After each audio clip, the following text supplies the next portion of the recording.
Hi friends, అందరికీ నమస్తే. Welcome back to my channel. Rajiv యువ వికాసం పథకంలో బ్యాంకులు చురుగ్గా పాల్గొనాలని విజ్ఞప్తి చేశారు. నైపుణ్యాభివృద్ధి మరియు విద్య కూడా దృష్టిలో ఉండాలి అన్నారు. వ్యవసాయం మరియు ఆయిల్ ఫామ్ సాగుకి ప్రాధాన్యత ఇస్తున్నారు. మరి ఇలాంటి పూర్తి వివరాలు ఈ వీడియో ద్వారా తెలుసుకుందాం. మీరు కనుక నా ఛానల్ని మొదటిసారిగా చూసినట్లయితే సబ్స్క్రైబ్ చేసుకోండి, అలాగే బెల్ ఐకాన్ని క్లిక్ చేయండి, లైక్ చేయండి, షేర్ చేయండి.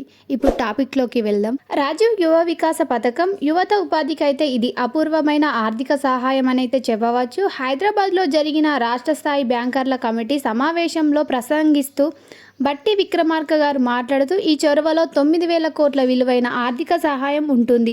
అందులో 6,250 కోట్ల ప్రభుత్వం సబ్సిడీ ఇవ్వబడుతుందని అన్నారు. సబ్సిడీ రుణాల నిష్పత్తిని ఇప్పుడు 30:70 నుండి 70:30కి మార్చాలని యువ వ్యవస్థాపకులు మద్దతు ఇవ్వడానికి పెద్ద గ్రాడ్ భాగాన్ని అనుకూలంగా ఉంచమని ఆయన చూపారు. చిన్న యూనిట్లకు లక్ష్యం ఎక్కువ, అప్లికేషన్లు తక్కువ. చిన్న యూనిట్లు అంటే లక్షలోపు ఉన్న చిన్న యూనిట్లకు లక్ష్యం ఎక్కువగా ఉంటే అప్లికేషన్లు తక్కువ వచ్చాయి. లక్ష్యం తక్కువగా ఉన్న రూపాయలు 2 లక్షలకు వంటి పెద్ద యూనిట్లు అప్లికేషన్లు ఎక్కువ వచ్చాయి. ఈ పరిస్థితుల్లో ₹1,00,000 యూనిట్లు అప్లై చేసుకున్న వారికి పోటీ లేదు.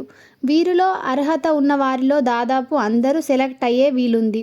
రాజీవ్ యువ వికాస స్కీమ్ జిల్లాలో SC, ST, BC, minority, Christian, EBC, EWS వర్గాలు ప్రభుత్వం ఇచ్చిన మొత్తం టార్గెట్ల యూనిట్లను ఆయా వర్గాల నుంచి అప్లికేషన్లు వచ్చాయి. అయితే ఈ ₹50,000 లక్షలోపు యూనిట్లకు అప్లికేషన్లు తక్కువగా రాగా 2 లక్షలకు పైగా యూనిట్లకు ఎక్కువ మంది పోటీ పడుతున్నారని తెలుస్తుంది. మండల స్థాయి కమిటీ పరిశీలనకు అప్లికేషన్లు ఫైళ్లకు పరిశీలన లబ్ధిదారులు సెలక్షన్ కోసం మండల స్థాయిలో కమిటీలు ఏర్పాటు చేశారు. దీనికి కన్వీనర్గా ఎంపీడీఓ, మెంబర్లుగా SC, ST, BC, minority welfare అధికారులు, సంబంధిత మండల పరిధిలో బ్యాంకర్లు ఉన్నారు. వీరు తమ పరిధిలో వచ్చిన అప్లికేషన్లను పరిశీలిస్తున్నారు. ఈ స్కీమ్ సెలెక్ట్ అయ్యేవారు గత 5 ఏళ్లుగా ప్రభుత్వ పరంగా ఆయా కార్పొరేషన్ల నుంచి సబ్సిడీ లోన్లు పొంది ఉండరాదని ఆఫీసర్లు తెలిపారు. 50,000 లోపు యూనిట్ల బ్యాంకర్లు ఆమోదం అవసరం లేదు. ₹1,00,000 నుంచి 5 లక్షల వరకు ఉన్న యూనిట్లను బ్యాంకర్లు లోన్ ఇచ్చేందుకు గ్యారంటీ ఇవ్వాల్సి ఉంటుంది. ఈ బ్యాంకులు అయితే ఎవరు అర్హులో వారినైతే గుర్తిస్తున్నారు. రాజీవ్ యువ వికాస స్కీమ్ అప్లికేషన్ల పరిశీలన మండల స్థాయిలో చివరి దశకు వచ్చింది. ఇక్కడి నుంచి జిల్లా స్థాయికి లిస్టు వచ్చింది.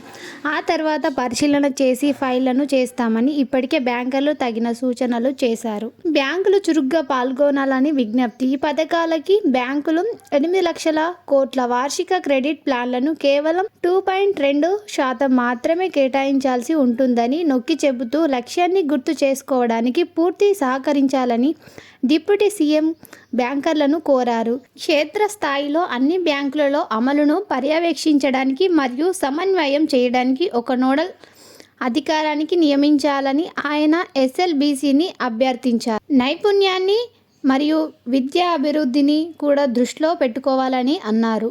రాష్ట్ర విస్తృత అభివృద్ధి లక్ష్యాలను హైలైట్ చేస్తూ ప్రతి అసెంబ్లీ నియోజకవర్గంలో ప్రభుత్వం నైపుణ్య విశ్వవిద్యాలయం మరియు అధునాత సాంకేతిక కేంద్రాలను ఏర్పాటు చేస్తోందని బట్టి అన్నారు.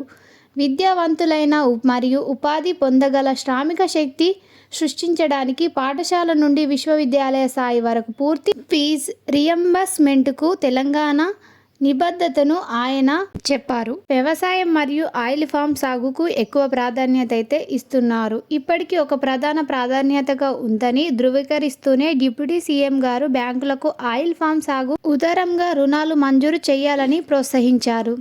దీనిని ప్రభుత్వం యొక్క కలల ప్రాజెక్ట్ అని అభివర్ణించారు. స్థిరమైన గ్రామీణాభివృద్ధికి ఉద్యానవన పంటలకు ప్రోత్సహించడం యొక్క ప్రాముఖ్యతను కూడా ఆయన చెప్పారు.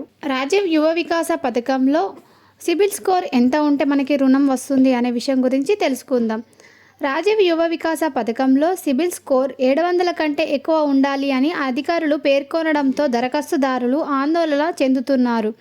చాలా మంది దరఖాస్తుదారులు 4 లక్షల రుణం కోసం దరఖాస్తు చేసుకున్నారు. దీని వలన రుణాల పంపిణీ అధికారులను సవాలుగా మారింది. మొదటిసారి రుణం తీసుకునే వారికి మరియు సంబంధిత వ్యాపారాలలో అనుభవం ఉన్న వారికి ప్రాధాన్యత ఇవ్వనున్నారు. అయితే ఈ రుణాలు మంజూరుకు సిబిల్ స్కోర్ 700 కంటే ఎక్కువ ఉండాలని అధికారులు స్పష్టం చేయడంతో దరఖాస్తుదారులు ఆందోళన చెందుతున్నారు. బ్యాంకర్లు గతంలో తీసుకున్న రుణాలు చెల్లింపుల ఆధారంగానే రుణగ్రహీతలకు ఎంపిక చేస్తామని అధికారులు తెలిపారు. పంచాయతీ కార్యదర్శులు, బ్యాంకు సిబ్బంది పాన్ కార్డ్ ఆధారంగా దరఖాస్తుదారులకు సిబిల్ స్కోర్ను సేకరించారు. సిబిల్ స్కోర్ ప్రామాణికంగా రుణాలు ఇవ్వడం పట్ల దరఖాస్తుదారులు అయోమయానికి గురవుతున్నారు. గ్రామీణ ప్రాంతాల్లో స్వయం ఉపాధి కోసం ఎదురుచూసి ప్రతిబంధకంగా మారుతుంది. బ్యాంకుల నుండి వచ్చే సమాచారం ఆధారంగా కమిటీలు అర్హులు ఎంపిక చేస్తారు. అయితే బ్యాంకర్లు మౌలిక పరీక్షలు నిర్వహించాలని కోరిన ప్రభుత్వం దీనికి సముఖం లేదు. ఈ వీడియో కనుక మీకు యూస్ఫుల్గా ఉంటే నా ఛానల్ని లైక్ చేయండి, షేర్ చేయండి, సబ్స్క్రైబ్ చేయడం మాత్రం మర్చిపోకండి. అలాగే బెల్ ఐకాన్ని క్లిక్ చేయండి. Thank you for watching.